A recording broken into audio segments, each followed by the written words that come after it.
Hello friends, तो स्वागत है आपका आपके अपने यूट्यूब चैनल अलफ़ता क्लासेस पर। तो आज हम लोग जैसा कि आप देख रहे हैं कि आपके सामने फाउंडेशन नोट्स जो है एडुटेरिया का वो लेकर आए हैं। इस नोट्स में चैप्टर वाइज क्या दिया हुआ है, ऑब्जेक्टिव दिया हुआ है। जितने भी PYQs हैं या जो भी किसी अदर कॉम्पिटिटिव एग्ज़ाम में जो पूछे गए प्रश्न हैं वो सब इसमें एकत्र हैं। तो यहाँ पर हम लोग उसी को आज हम लोग देखेंगे। मॉडर्न हिस्ट्री का ये नोट्स है जिसमें फॉर BPSC एग्जामिनेशन या फिर किसी भी कॉम्पिटिटिव एग्ज़ाम के लिए जितने भी PYQs हैं उन लोगों का संलयन किया हुआ है। तो आइए सबसे पहले इसका विषय सूची देख लेते हैं कि इसमें कौन कौन से चैप्टर हैं। तो विषय सूची क्या है इसका, मॉडर्न हिस्ट्री। सबसे पहला जो इसमें चैप्टर दिया हुआ है, पहला चैप्टर आधुनिक भारत का इतिहास लेखन 1 से 3 पेज नंबर पर। चैप्टर 2 है भारत में यूरोपीय कंपनियों का आगमन। फिर है यूरोपियन कंपनियों के आगमन के समय भारत का राजनीतिक स्थिति क्या था उस वक्त भारत का। 4th चैप्टर है ब्रिटिश उपनिवेशवाद भाग 1। फिर है ब्रिटिश उपनिवेशवाद भाग 2, ब्रिटिश उपनिवेशवाद भाग 3। मतलब इसको 3 भाग में करके बांटा गया है। चैप्टर 7 जो इसमें है वो भारतीय राष्ट्रवाद है। फिर है जनजातीय आंदोलन जिसमें संथाल, मुंडा हो, ये सब हम लोग पढ़ेंगे। फिर है किसान विद्रोह, नागरिक विद्रोह, 1857 का विद्रोह।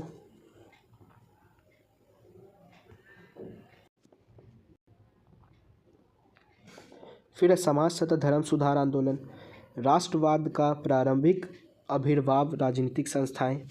14वां चैप्टर जो है इसमें भारतीय राष्ट्रीय कांग्रेस है। और इसका जो आखिरी चैप्टर है वो दिया गया है ब्रिटिश सरकार द्वारा संवैधानिक सुधार। तो यहाँ तक हमारा 15 चैप्टर तक का जितने भी इसमें इंपॉर्टेंट जो भी PYQs हैं जो हर साल कॉम्पिटिटिव एग्ज़ाम में पूछे जाते हैं, चाहे UPSC हो, BPSC हो, बिहार दरोगा हो या फिर कोई भी दीगर एग्ज़ाम हो जिसमें सब पूछे जाते हैं, उसको हम लोग आज देखेंगे। तो आज हम लोग स्टार्ट करते हैं इसके इम्पोर्टेंट PYQs। तो आज हम लोग foundation course material modern history से रिलेटेड होम रूल लीग आंदोलन से जितने भी PYQs हैं जो एडुटेरिया नोट्स में दिए गए हैं उसको आज हम लोग अभ्यास प्रश्न को आज हम लोग देखेंगे और समझने की कोशिश करेंगे ये किस तरीके का क्वेश्चन जो है वो कंपटीशन के एग्ज़ाम में पूछा जाता है। तो आइए क्वेश्चन नंबर 1 के साथ वीडियो को स्टार्ट करते हैं। सबसे पहला क्वेश्चन है होम रूल लीग आंदोलन सर्वप्रथम किसने आरंभ किया। तो किसने आरंभ किया था, तो option b is correct answer यानी कि सरोजिनी नायडू ने। और ये UPPCS प्री 1991 और UPPCS प्री 1993 में पूछा गया प्रश्न था ये। क्वेश्चन नंबर 2 जो है हमारा 1915-16 में 2 होम रूल लीग आरंभ की गई थी, नेतृत्व में किसका नेतृत्व में किया गया था। तो जो इसका सही आंसर है वो ऑप्शन नंबर ए यानी कि 1915 का तिलक के नेतृत्व में किया गया था 1915 का। और एनी बेसेंट के नेतृत्व में कब का किया गया था 1916 का। तो option A is correct answer. और ये UPUDA LDA प्री 2001 में पूछा गया प्रश्न था ये। क्वेश्चन 3 जो है एनी बेसेंट मुख्यतः संबंध है किस चीज़ से संबंध है उनका। तो इसका सही आंसर ऑप्शन नंबर बी यानी कि गृह शासन आंदोलन से। और ये UPPSC मेंस 2010 में पूछा गया प्रश्न था ये। क्वेश्चन नंबर 4 है हमारा किस अधिवेशन में होम रूल समर्थक अपनी राजनीतिक शक्ति का सफलतापूर्वक प्रदर्शन कर सके। तो किस अधिवेशन में, ये इसका ऑप्शन दे रहा है और इसका जो सही आंसर हो जाएगा वो हो जाएगा ऑप्शन नंबर ए यानी कि कांग्रेस के 1916 का लखनऊ अधिवेशन में। और ये 39 BPSC प्री 1994 में पूछा गया क्वेश्चन था ये। क्वेश्चन नंबर 5 जो है हमारा, क्वेश्चन 5 की तरफ आते हैं।